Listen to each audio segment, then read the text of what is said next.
مر جاتا ہے, زندہ نہیں رہ سکتا. تو یہاں پر کلام میں لکھا ہے کہ اس نے یہ اس کا نام بتایا, فرشتے نے اس کرنیلس کو نام بتایا کہ کس کو بلا لے, یافا میں آدمی بھیج کر شمعون پترس کو بلا. تو وہ شمعون دباغ کے ہاں مہمان ہے. فرشتے کو ہر چیز کا پتہ ہے. دیکھو وہ کیسی ترتیب سے بتا رہا ہے اس کو. وہ کہہ رہا ہے یافا میں آدمی بھیج شمعون پترس کو بلا. تو وہ کہاں پر ہے؟ شمعون دباغ کے ہاں, اس کا نام بھی شمعون ہے. اور کہاں رہتا وہ؟ سمندر کے کنارے. یہ فرشتہ کرنیلس کو سب کچھ سمجھا رہا ہے. اس نے کہا شاید یہ بھول جائے. اس کو اچھے طریقے سے فرشتے نے سمجھایا کہ تو آدمی بھیج کر پترس کو بلا. جب وہ آئے گا تیرے گھر میں دعا کرے گا, تجھے اور برکت ملے گی. کیونکہ اس کی دعائیں, اس کی خیراتیں جو وہ زمین پر کرتا رہا آسمان پر پہنچی.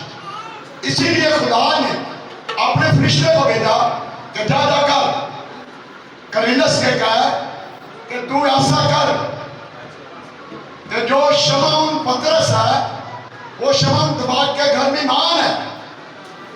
تو اپنے آدمی بھیج, تو اپنے گھر میں بلا تاکہ وہ تیرے گھر میں آ کر دعا کرے.